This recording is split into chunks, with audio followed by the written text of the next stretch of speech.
இத்தனை பேர், இத்தனை லேடிஸ் வந்திருக்கீங்க, இத்தனை பேர் வந்திருக்கீங்க. திடீர்னு பாஜக சொல்றாங்க தமிழ்நாட்டில் பெண்களுக்கு பாதுகாப்பு இல்லைன்னு. இங்கே வாசல்ல பிஜேபிக்காரங்களை பாதுகாப்பு கொடுக்குறாங்க. அவங்க பாதுகாப்பு கொடுக்காத வரைக்கும் உங்களுக்கு நல்லது. ஏன்னா ஏதாவது ஒரு கட்சியில் 1,00,000 பேர்ல ஒருத்தர் இடுப்பு கிளினா அங்கே 1,00,000 பேரும் இடுப்பு கிள்றாங்க. சவுக்கடி அப்படின்னாங்க. எனக்கு சவுக்கடினா கோயம்புத்தூர்ல பண்ற சவுக்கு தான் ஞாபகம் வரும். யாருக்குமே வலிக்காத ஒரு சவுக்கை வச்சு நம்ம அடிச்சுக்கிட்டு புதுசாக நைனா நாகேந்திரன் வந்துட்டார். அவருக்கு ஒரு பயம், ஒருவேளை இவர் திரும்பி வந்துட்டா என்ன பண்றது. அன்னைக்கு சனிக்கிழமை அவர் என்ன பண்ணார், ஒரு ஜோடி செருப்பு வாங்கி அண்ணாமலை கிட்ட கொடுத்து நீங்க போட்டுக்கோங்க, செருப்பு தானமாக கொடுத்தாலே தரித்திரம் நம்மளை விட்டு போச்சுன்னு அர்த்தம். அந்தாலும் இல்லைண்ணே வீட்டில் எனக்கு ஒரு 8 செருப்பு இருக்குன்னு சொல்ல வேணாம், அந்த அல்பமாக இருப்பா கொடுங்கண்ணே கொடுங்கன்னு வாங்கி. பிஜேபி என்பது அசைக்க முடியாத ஒரு பாறாங்கல். அதை கட்டிட்டு யார் தண்ணியில் குதிச்சாலும் பாறாங்கலுக்கு ஒன்றுமே ஆகாது. கட்டிட்டு குதிக்கிறவங்க உள்ளே போயிடும். அதோட சரி. கவர்னரே தானே லாரி ஓட்டணும்னு ஆசைப்பட்டேன், அப்படி சரியாக வரும். அந்த ஆசைக்கு தான் படித்தாங்க சுப்ரீம் கோர்ட்டில். ஐபிஎஸ் படித்தவங்கலாம் எத்தனையோ போலீஸில் ரொம்ப ஆனஸ்டாக இருக்காங்க. ஐபிஎஸ் படிச்சுட்டு அரசியலுக்கு வரும்போது தான் கொஞ்சம் கிறுக்குத்தனம் வந்துடுது.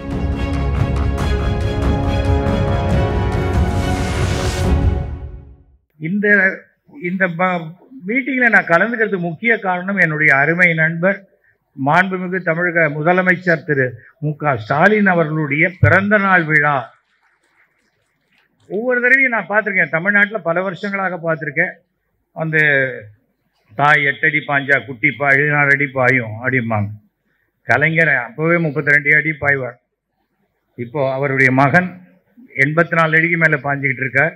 இன்னைக்கு இந்தியாவிலேயே ஒரு முன்மாதிரியான மாநிலம் என்றால் தமிழ்நாட்டில் என்ன பண்ணுறாங்கப்பா அதை கேளு அப்படிங்கிற அளவுக்கு அனைத்து மாநிலங்கள்லையும் அது 1000 ரூபா கொடுக்குறது, நான் 1200 ரூபான்னு அனௌன்ஸ் பண்ணுறேன் எல்லாம் சொல்கிறாங்க. ஆனால் எல்லா திட்டங்களும் முதல்ல ஒரு புள்ளியார் சுழி போடுவது தமிழகத்தில் தமிழக முதலமைச்சரால் தான். இன்றைக்கும் அவர் யாராக இருந்தாலும் பார்த்து டக்குன்னு பேசுறது. ஒரு தடவை என்ன பார்க்கவே இல்லை, என்ன சார் நீங்கள் பிஸியாக இருக்கீங்க அப்படின்னு. நான் தான் உங்களை பார்க்குறேன், இந்த கடலை மிட்டாய் கடை வாசலில் நிற்கிறீங்களே அப்படிங்கிறார். அது கான்வாய் போகிற ரூட் அது. இருந்தாலும் எவ்வளோ கவனிக்கிறாங்கிறதுக்கு சொல்கிறேன். ஒரு விஷயம் ஒருத்தரை பிடிச்சதுன்னா பிடிச்சது. எனக்கு திராவிட திமுகவினுடைய பல கொள்கைகள் எனக்கு பிடிக்கும்.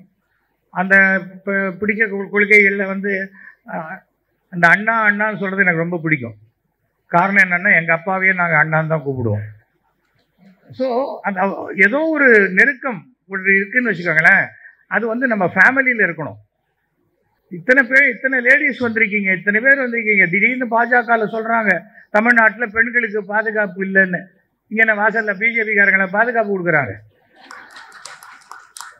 அவங்க பாதுகாப்பு கொடுக்காத வரைக்கும் உங்களுக்கு நல்லது. ஏன்னா ஏதாவது ஒரு கட்சியில் 1,00,000 பேர்ல ஒருத்தர் இடுப்பு கிளினா அங்கே 1,00,000 பேரும் இடுப்பு கிள்றாங்க. நான் என்னை அரசியலுக்கு அழைத்து வந்தது ஜெயலலிதா அவர்கள்.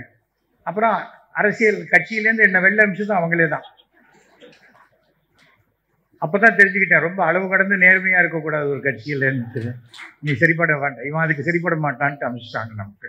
அப்புறம் காங்கிரஸில் ராகுல் காந்தி கூப்பிட்டாருன்னு போனேன். அங்கே 2 மாதத்துக்கு மேலே வச்சுக்க மாட்டேன்ட்டாங்க, அவங்களும் அனுப்பிச்சிட்டாங்க. என்னடா எல்லா இடத்துலையும் அனுப்புகிறாங்கன்னு பார்த்தேன். அப்புறம் பார்த்தா நானே வெளில வரணுங்கிறதுக்கு ஒரு கட்சி இருந்தது, அதுதான் பாஜக. நான் வெளில வந்துட்டேன். 95 படம் நடிச்சிருக்கேன். அத்தனை பேர் அன்பாக பேசுவாங்க, ஆசையாக பேசுவாங்க என்கிட்ட.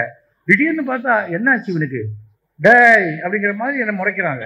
எனக்கு ஒன்றுமே புரியல. அப்புறம் பார்த்தா சேராத இடம் தண்ணில் சேர்ந்து இப்படி ஆயிட்டியாடா கண்ணாங்கிற மாதிரி நம்மளை பார்த்து. அது 2008 என்னை கட்சியை விட்டு எடுக்கிறாங்க. நான் குத்தாலத்தில் குளிச்சுட்டு இருக்கேன், அது அதிமுகவில். கட்சி விட்டு தண்ணியில் அந்த வாட்டர் ஃபால்ஸில் கீழே அங்கே ஒரு சுனை இருக்கும், அங்கே குளிச்சுட்டு இருக்கேன். ஆனால் அவங்கள ஏடிஎம்கேலேருந்து தூக்கிட்டாங்க என்ன அப்படின்றாங்க. அப்படின்னு நான் கையை காமிச்சிட்டு ஒரு முழுக்கு தான் போட்டிருந்தேன், இன்னும் 2 முழுக்கு போட்டு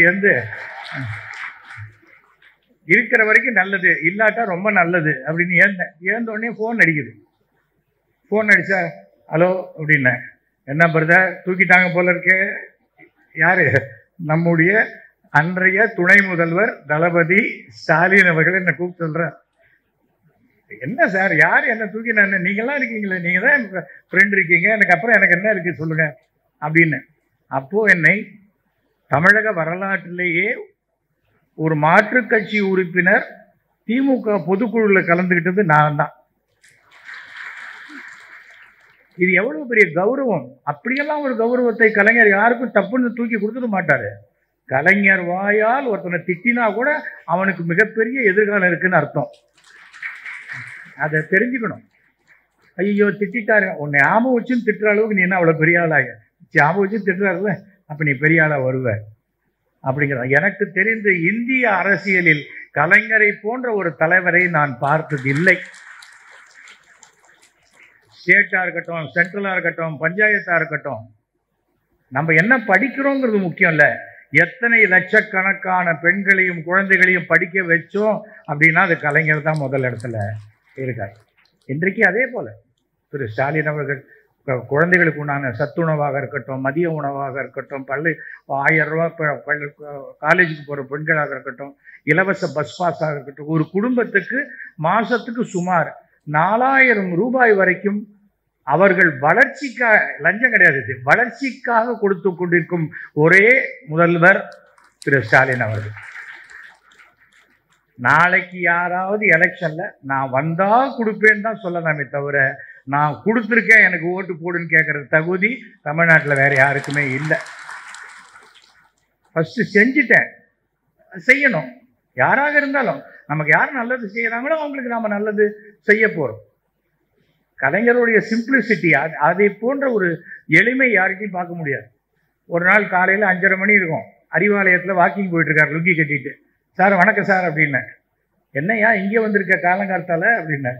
இல்லை ட்ராமா போடுறேன், அதுக்கு உங்கள் டேட்டு வேணும், அதுக்கு நீயும் லுங்கி கட்டி வந்துருவியா இங்கே அப்படின்னு. இல்லை சார், தமிழக முதலமைச்சரை யார் வேண்டுமானாலும் எவ்வளோ சுலபமாக வேணாலும் பார்க்கலாங்கிறதுக்கு நீங்கள் ஒரு உதாரணம், அதுக்காக தான் வந்திருக்கேன். இப்போவே குளிர்ந்து நீ வேற ஐஸ் வைக்கிற பற்றியா அப்படின்னார். சொன்னார். கிளம்பிட்டேன், வணக்கம் போட்டு கொஞ்சம் நடந்தேன்.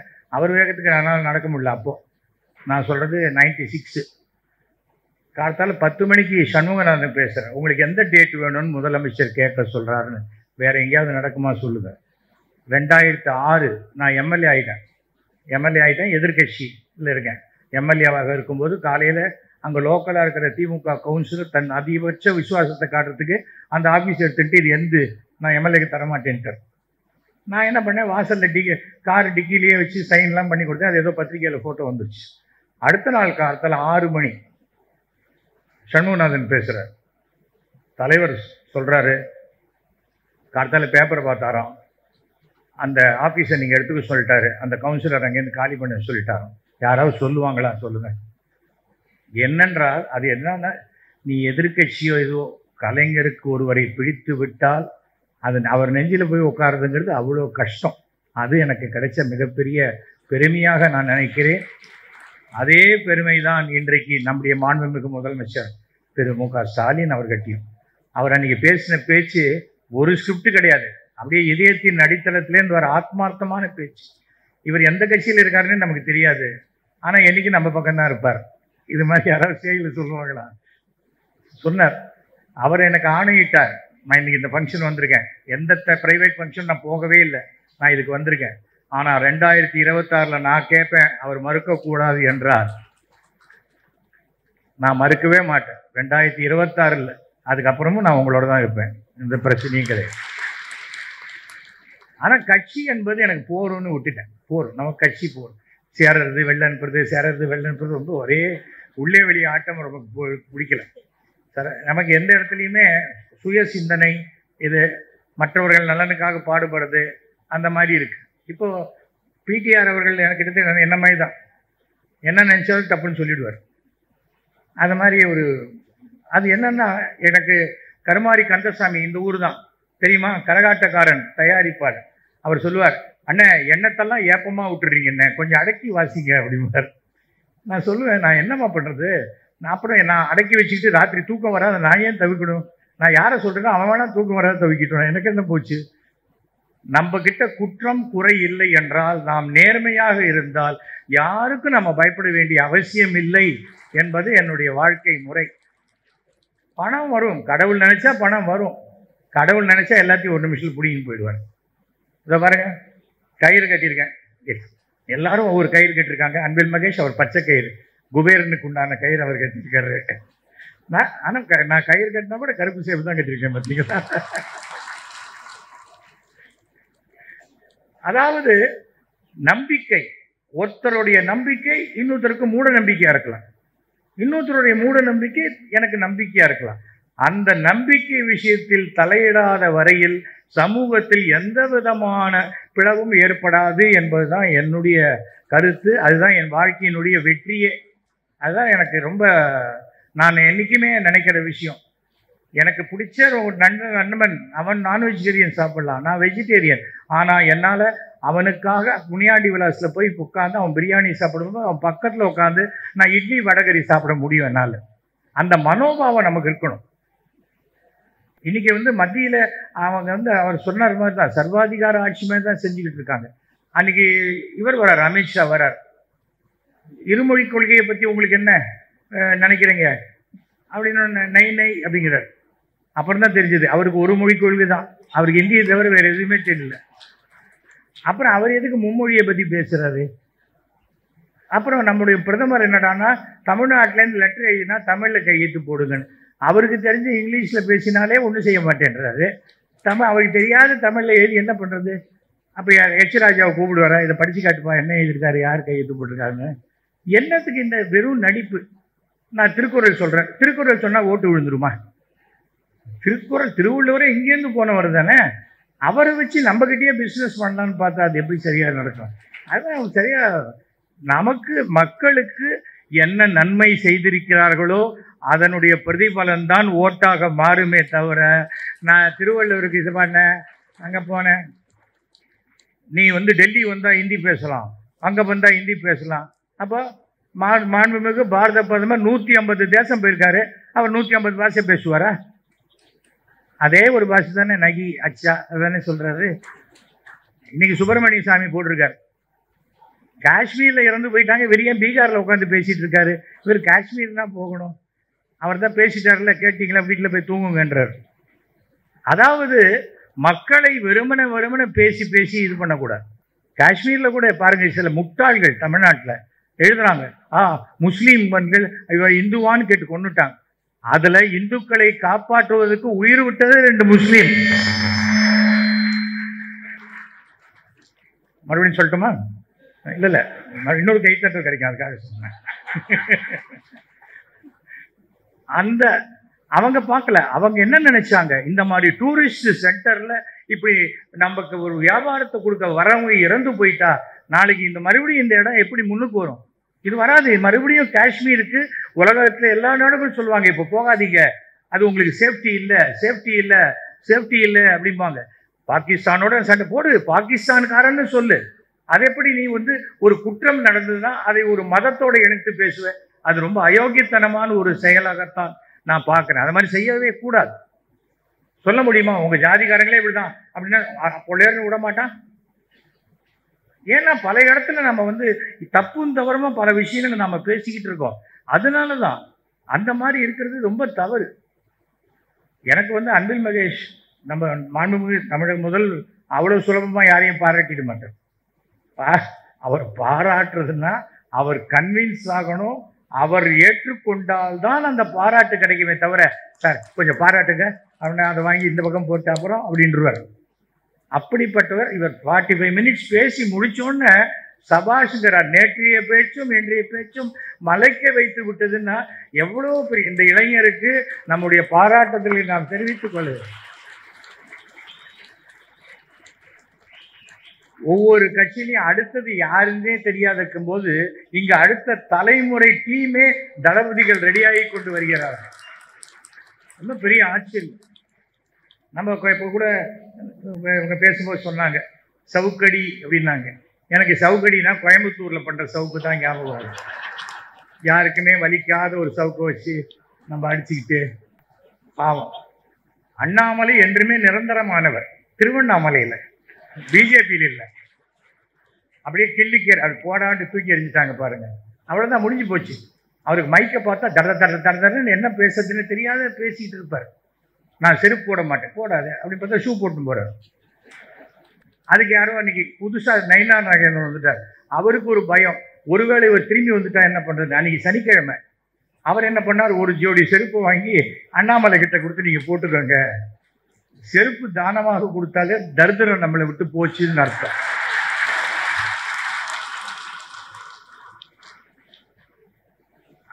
அந்தாலும் இல்லைண்ணே வீட்டில் எனக்கு ஒரு 8 செருப்பு இருக்குன்னு சொல்ல வேணாம், அந்த அல்பமாக இருப்பான், கொடுங்கண்ணே கொடுங்கன்னு வாங்கி. எனக்கு புரியவே இல்லை, அவ்வளோ அல்பமா. என்ன குடும்பத்துக்கு தான் 10 லட்ச ரூபா யாரோ கொடுக்குறாங்கல்ல, சாப்பாட்டு செலவு எல்லாத்துக்கும் கொடுக்குறாங்க. அவருக்கே 10 லட்ச ரூபா வாட்ச சீப்பா 2 லட்ச ரூபாய்க்கு கொடுக்குறாங்க. இன்னி வரைக்கும் அந்த ரசீது கொடுக்கவே இல்லை. அவர் எதுவுமே கொடுக்கணும். அண்ணாமலை அப்படின்னா பொய் அப்படிங்கிறது தமிழக அரசியலில் ப்ரூவ் பண்ணுறதுக்காக ஒரு 3 வருஷம் அவரை வச்சிருந்தாங்க. இப்போ ஒன்றும் பிரச்சனை இல்லை. இப்பவும் அதிமுக ஜெயிக்கிறதுக்கு எந்த வாய்ப்புமே இல்லை. ஏன்னா பிஜேபியோட கூட்டணி போயிடுச்சு. பிஜேபி என்பது அசைக்க முடியாத ஒரு பாறாங்கல். அதை கட்டிட்டு யார் தண்ணியில குதிச்சாலும் பாறாங்கலுக்கு ஒண்ணுமே ஆகாது. கட்டிட்டு குதிக்கிறவங்க உள்ள போயிடுவோம். அதோட சரி. அவங்கள கூப்பிட்டு வச்சு வீட்டில் பிரியாணி என்ன போட்டா கூட பிரியாணி வேணா ஜீரணமாகலாமே தவிர அந்த அந்த கட்டமைப்பு சரியா வர. தமிழ்நாட்டில் சிறுபான்மையருடைய எதிர்ப்பை சம்பாதித்து கொண்டு எந்த ஒரு கட்சியும் ஆட்சிக்கு வரவே முடியாது. சிறுபான்மையருடைய ஆதரவு வேணுங்கிறதுனால பெரும்பான்மையரை புண்படுத்தணும்னு எந்த ஒரு சிறுபான்மையிலும் சொன்னதே கிடையாது. அதையே நம்ம உணரணும். எங்க வீட்டுக்கு பக்கத்து வீடு முஸ்லீம், எழுத்து வீடு கிறிஸ்டியன். எனக்கு ரம்ஜான்லாம் வந்தா நான் முஸ்லீமா இருந்தா கூட அப்படி கொண்டு வர மாட்டேன். டப்பாவா அவ்வளோ பிரியாணி வரும். ஆனால் அதில் பார்த்தீங்கன்னா பாதி வந்து இவர் நான்வெஜிடேரியன் சாப்பிட மாட்டேன், வெஜிடபிள் பிரியாணி வரும், வெஜிடேரியன். அதில் வந்து எனக்கு ரொம்ப பிடிச்சது அந்த கத்திரிக்காய் கூட்டு அது இருக்கும். அப்புறம் பிரெட் அல்வா. நமக்கு எது பிடிக்குமோ அதை சாப்பிட்றோம்.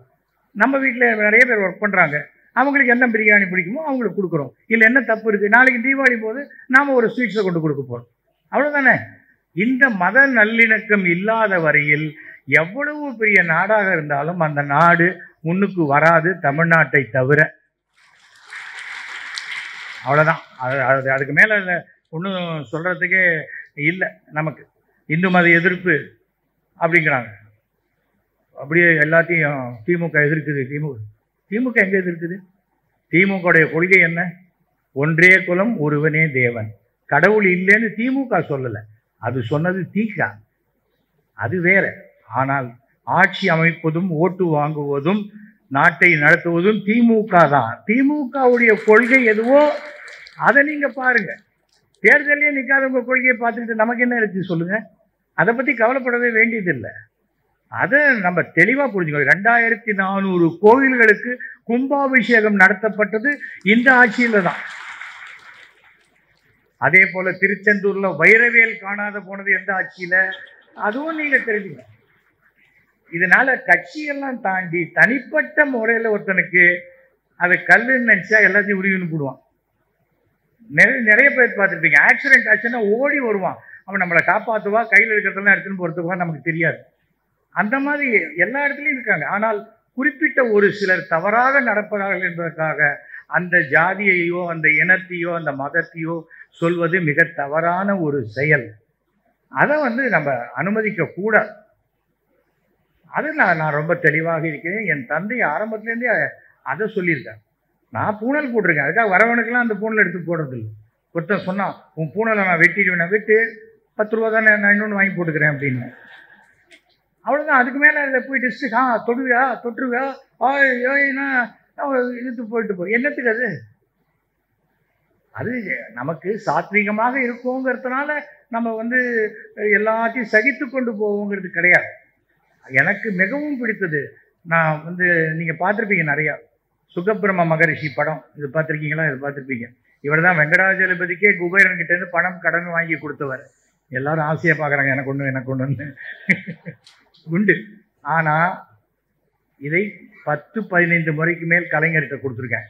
எனக்கு எதுக்குப்பா கொடுக்குறேன்னு கேட்டதே கிடையாது.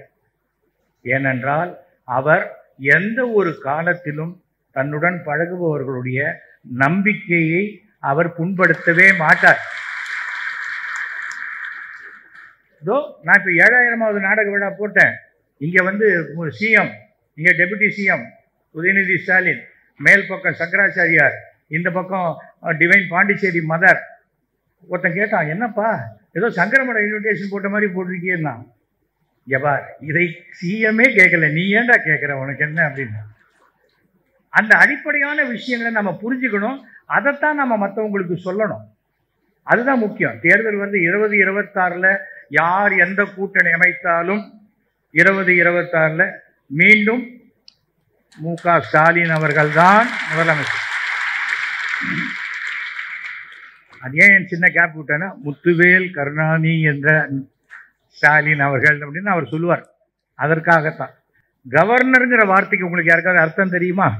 அது என்னன்னா, ஒரு வண்டி ஸ்பீடாக போச்சுன்னா அவ்வளோ ஸ்பீடாக லாரியெல்லாம் போய் தறிக்கட்டி ஓடி நைட்டு இடிச்சிடும். அதுக்காக இந்த லாரி 70 கிலோமீட்டருக்கு போகக்கூடாதுன்னு அதில் ஒரு கவர்னர் ஃபிக்ஸ் பண்ணுவாங்க. அந்த லாரி அந்த 70 கிலோமீட்டருக்கு மேலே போகாது. அதுக்காக அந்த கவர்னரே தானே லாரி ஓட்டணும்னு ஆசைப்பட்டேன், அப்படி சரியாக வரும். அந்த ஆசைக்கு தான் ஆப்படிச்சாங்க சுப்ரீம் கோர்ட்டில். நீ என்ன வேலையோ அதை மட்டும் பண்ணு. ஒரு தடவை சொன்னாங்க, கவர்னருக்கு ஒரு சொகுசு பங்களா பீச் கிட்ட கட்ட போகிறோம் 2006. நான் சொன்னேன், அவரே சும்மா தான் இருக்காரு, அதுக்கு இதுக்கு சொகுசு இவ்வளவு பெரிய இடத்துல இருக்காரு, இதுக்கு வேற தனியாக இன்னொரு பங்களா இருக்கு. நியாயமாக அவர் ரொம்ப ரொம்ப எனக்கு தெரிஞ்சு ஐபிஎஸ் படித்தவங்கலாம் எத்தனையோ போலீஸில் ரொம்ப ஆனஸ்டாக இருக்காங்க. ஐபிஎஸ் படிச்சுட்டு அரசியலுக்கு வரும்போது தான் கொஞ்சம் கிறுக்குத்தனம் வந்துடுது. நான் தான் எல்லாம் யாரை பார்த்தாலும் கைதி மாதிரியே தெரியும், யாரை பார்த்தாலும் திருட மாதிரியே தெரியும். அப்போ அவனுக்கு பார்த்தா நம்ம கூண்டில் இருப்போம், கூண்டில் சிங்கத்தை பார்ப்போம், பத்தியா பாவம்பா கூண்டுக்கு பக்கத்து இருக்கு, சிங்கம் நினைக்கும் பத்தியா கூண்டுக்கு அந்த பக்கம் அவன் இருக்கான் பாரு அப்படின்னு. அதுக்கு பார்த்தா நாம கூண்டில் இருக்கிற மாதிரி இருக்கும். அது மாதிரி தான் நமக்கு அவரை பார்த்தா இருக்கு. நாம அதை பற்றி எதையுமே கவலைப்படவேன். இன்றைக்கு எந்த மாநிலத்தில் தேர்தல் வந்தாலும் மாண்புமிகு மு.க. ஸ்டாலினுடைய திட்டங்கள் என்னன்னு பார்த்து தான் அறிவிக்கிறாங்களே தவிர, நாங்கள் யாருக்குமே பணம் கொடுத்தது இல்லைன்னு சொன்னோம். பிஜேபி இப்போ 1,200 ரூபா கொடுக்குறேன்னு சொல்லி டெல்லியில் அனௌன்ஸ் பண்ணி தானே வந்தாங்க. அப்போது நீ ஜெயிக்கிறதுக்கு மாத்திரம் உனக்கு திமுக வேணும், பணம் கொடுக்கறதே மாத்திரம் திமுக அரசுக்கு கொடுக்க மாட்டேன்னு சொல்கிறது எந்த விதத்துலையும் நியாயம் இல்லை. ஒழுங்காக பன் பட்டர் ஜாம் ஒழுங்காக வாங்கி சாப்பிட்ருந்தோம். இப்போ பன்னை தனியாக வாங்கி, பட்டரை தனியாக வாங்கி, ஜாமை தனியாக வாங்கி, நிர்மலா கிட்ட அவ்வளோ பயமாக இருக்குது எல்லாருக்கும். ஒன்றா சேர்த்துட்டா டேக்ஸ் போட்டா என்ன பண்ணுறது? அரசு என்பது எப்படின்னா, மக்களுடைய வாழ்க்கையை சுலபமாக ஆக்கிறதுக்கு தான் அரசு. ஆனால் கழுத்தை நெரிக்கிற மாதிரியே எல்லாத்துலேயும் பண்ணி கொண்டிருந்தால், அப்போ கூட இன்றைக்கி நிர்மலா சீதாராமன் மாண்புமிகு ஃபினான்ஷியல் மினிஸ்டர் அவங்க சொல்லியிருந்தாங்க, நாங்கள் இந்த ஒரே நாடு ஒரே தேர்தல் 2029க்கு பிறகு தான் வரும்னாங்க. அதை பற்றி நீங்கள் கவலைப்படாதீங்க, அப்போ இருக்கிற ஆட்சி அதை பார்த்துக்கோம் அப்படின்ட்டேன். 2029 மீண்டும் பாரதிய ஜனதா டெல்லியில் வருவதற்கு உண்டான வாய்ப்பே இனி இந்தியாவில் கிடையாது. அப்பவும் அந்த தேர்தலின் போதும் யார் கூட்டணி யார் தலைமை என்றால் அது திரு மு.க. ஸ்டாலினுடைய தலைமையில் தான் நடைபெறும். ஒருத்தர் கடகடன்னு பேசணும், வளவளன்னு பேசணும், அப்படி பார்க்குறவங்க அம்மா எப்படி எப்படி அப்படிலாம் கேட்கணும்னு இல்லை. அதாவது அதிகமாக பேசாமல் மிக அதிகமாக செயல்படும் ஒரு தலைவர் என்றால் அது நம்முடைய மாண்புமிகு தமிழக முதல்வர். இது ரொம்ப நிறைய விஷயங்கள் சொல்லிக்கிட்டு போகலாம். இது வந்து ஒரு கருத்தரங்கம். என்கிட்ட சொன்னேன், கருத்தரங்கன்னு சொல்லிட்டு தலைப்பே சொல்லலையேன்னு. தலைப்பு சொன்னால் பேசிக்குவீங்களான்னு கேட்டார் என்னை கூப்பிட்டவர்.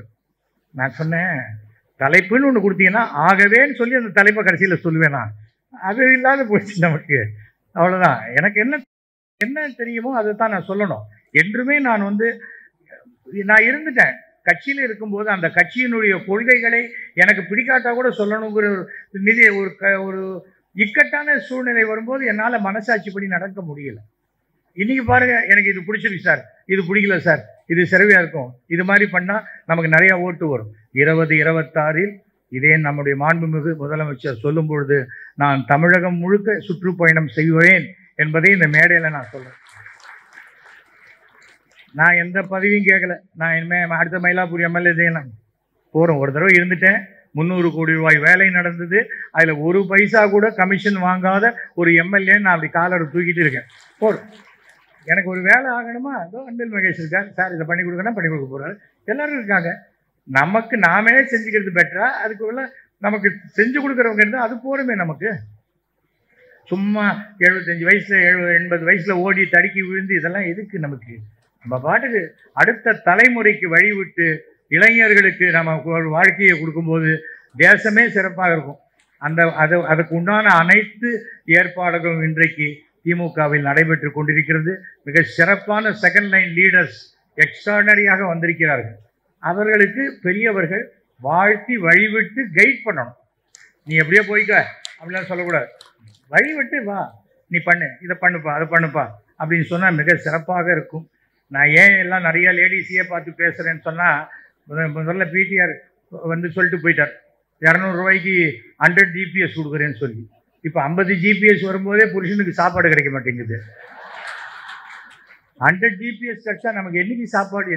என்னுடைய கவலையே எனக்கு ரொம்ப இப்படி தான் பார்த்துட்டு இருப்பா, இப்படி பார்த்துட்டே இருப்பா. என்னம்மா சாப்பாடு? வரும் வரும். எது வரும்? இது வருமா அது வருமானு தெரியாது. பட் என்ன, அதையெல்லாம் தாண்டி பெண்கள் இன்னைக்கு வேலையில்லாமல் இருக்கேன்னு யாருமே சொல்றதில்லை. எல்லாரும் டிவி பார்த்துட்டு இருக்காங்க. அதோட ஒரு பெரிய வேலை என்ன சொல்லுங்க? நான் சொல்லுவேன், ஏதாவது மீட்டிங்கில் போனால் நான் ஆம்பளைங்களை பார்த்து பேசவே மாட்டேன். ஏன்னா அவங்கெல்லாம் இவன் என்ன நம்மளோட பெரிய பிஸ்தாவா அப்படின்னு நான் இங்கே வலது காதில் வாங்கி இடது காதில் விட்டுருவாங்க. லேடிஸ்லாம் அப்படி கிடையாது. சொல்கிறது அப்படியே 2 காதுலையும் வாங்கி அடுத்த நாள் காலத்தால் வாய் வழியாக பக்கத்து வீட்டுக்காரிகிட்ட சொல்லிட்டு இருப்பாங்க. அதனால்தான் தாய்மார்களே பெரியவர்களேன்னு அப்புறம் தான் ஃபஸ்ட்டு தாய்மார்கள் சொல்கிறேன். ஏன் ஒரு விஷயத்த சொன்னால், ஒரு வீட்டில் ஒரு பையன் படித்தா வருவான், அப்படி சாக்ஸ் பறக்கும், ஷூ இங்கே பறக்கும், புக்ஸ் அப்படி போகும், ஓடியே போயிடுவான் விளையாட. ஸ்கூலில் என்னடா சொல்லி கொடுத்தாங்க? பாடம் தான் அப்படின்ட்டு போயிடுவான். அதுவே பொண்ணு வந்தால், இந்த கமலா என்ன பண்ணா தெரியுமா, என் ஜடையை பிடிச்சி இழுத்தா, நான் அவள் காதை கடிச்சிட்டேன் அப்படி சொல்லி டீச்சர் இன்னைக்கு நேத்திக்கு போட்டு அதே புடவையை போட்டு வந்திருக்காங்க. அத்தனை டீட்டெயில் சொல்லுவாங்க. ஒரு படிக்காத தாய் தன் பொன் குழந்தையை பள்ளிக்கூடம் அனுப்பிச்சா அந்த பொண்ணு 12th படிக்கிறதுக்குள்ள அவங்க அம்மா 10th எக்ஸாம் எழுதி பாஸ் பண்ணுற அளவுக்கு நாலேஜபிள் ஆகிடுவாங்க. எனக்கும் ஒரு பொண்ணு ஒரு பையன். என் பையனுக்கு என்னெல்லாம் கற்றுக் கொடுத்தேன்னா அதெல்லாம் என் பொண்ணுக்கு கற்றுக் கொடுத்தேன். அது மாதிரி தான் லைஃப்பில் பெண் ஆண்லாம் இல்லை, நாம் எல்லாரும் சமம். அதை நீங்கள் தெரிஞ்சுக்கணும். நீ பொட்ட பொண்ணு அந்த மாதிரி வார்த்தைகள்லாம் சொல்லக்கூடாது. எங்கள் வீட்டில் டீ போட்டே பேசக்கூடாது. அதெல்லாம் ஒழுக்கங்கள் பெற்றவர்கள் கிட்டேருந்து தான் வரணும். பாடம் பள்ளிக்கூடத்தில் சொல்லிக் கொடுப்பாங்க, பாடத்தை பள்ளிக்கூடத்தில் சொல்லிக் கொடுப்பாங்க. ஒழுக்கம் பெற்றவர்கள் கிட்ட தான் வரணும். அதை நம்ம சொல்லி கொடுத்துட்டா, நீங்கள் நிறைய பேர் இருக்கீங்க, கோயிலுக்கு போகிறீங்களோ போகலையோ, ஒரே ஒரு விஷயம், நம்மை பெற்ற தாய் தந்தையரை தினமும் வணங்குங்கள். அதுதான் 1000 கோயிலுக்கு போகிற சமம். கிளம்புறதுக்கு முன்னாடி காலையில் எங்கள் அம்மாவுக்கு நமஸ்காரம் பண்ணிட்டு தான் வந்தேன். எங்கள் அம்மாவுக்கு 96 வயசு. பார்த்து ஜாக்கிரதையாக போயிட்டு வாடா, அவ்வளோதான் சொல்லுவாங்க. ஊருக்கு போறிய எவ்வளோ பணத்தோடு வருவார், அந்த மாதிரிலாம் கேட்க மாட்டாங்க. 10 தடவை நமஸ்காரம் பண்ணுங்க அவங்க அம்மாவுக்கு.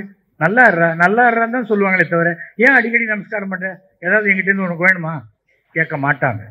அதுதான் தாய் தந்தை, அதுக்கப்புறம் தான் கல்வி போதிக்கக்கூடிய ஆசிரியர். இந்த 3 பேருக்குள்ள நீங்கள் கொடுக்குற மரியாதை, கடவுளுடைய அருள் உங்களை வீடு தேடி உங்களுக்கு வரும். அதனால் என்னுடைய குழந்தைகள் எவ்வளவு சீரும் சிறப்புமாக எங்கே இருக்காங்களோ, என் பொண்ணு இப்போ அமெரிக்காவில் இருக்கா, அவள் பிஹெச்டி இன் டைப் 2 டயபிட்டிஸ். நான் கலைஞர்கிட்ட போய் கேட்டேன், என் பொண்ணுக்கு டாக்டர் சீட்டு வேணும், குறைச்ச மார்க் வாங்கியிருக்காங்களே அப்படின்னாரு. அதனால தான் நான் உங்ககிட்ட வந்தேன், இல்லாட்டா நான் காலேஜ்லேயே வாங்கிக்க மாட்டேன்னா அப்படின்னு. அப்புறம் சொன்னேன், நீங்கள் சீட்டு கொடுக்கணுங்கிறதுக்காக வரல, நீங்கள் என்ன பதில் சொல்கிறீங்கன்னு பார்க்க தான் வந்தேன். ஏனென்றால் நான் உங்கள் கட்சிக்காரனே இல்லை, என்னை ரொம்ப மதித்து அன்போடு நடத்துகிறீங்க, சும்மா ஒரு கல்லெறிஞ்சு பார்க்கலாமே தான். டாக்டர் சீட்டு எடுக்கலே பரவாயில்ல, வெட்டினரி டாக்டராவது கொடுங்களேன் அப்படின்னு. வெட்டினரி டாக்டரா? ஆமாம், ஆடு மாடை கொண்டா அது ஒரு பாவம் இல்லையா அப்படின்னு. அப்புறம் அவளே பிஹெச்டி படித்து டாக்டரேட் தான் வாங்கியிருக்காள். எதற்காக சொல்லி வருத்தம் கிடையாது. ஒருத்தர்கிட்ட ஒரு வேலைக்கு போகிறோம், அவர் இல்லைன்னு சொன்னோன்னா அப்படியே ஜென்ம விரோதியாக பார்க்குறத முதல்ல நிறுத்துங்க. நமக்கு அது நடக்க வேண்டிய நேரம் வரவில்லை அப்படின்னு நினச்சிங்கன்னா, உங்களுக்கு நேரம் வரும்போது அவங்களே கூப்பிட்டு உங்களுக்கு என்ன உண்டோ அதை செஞ்சு கொடுப்பாங்க. நம்ம தப்பாக இருந்தால் செஞ்சு விட்டுருவாங்க.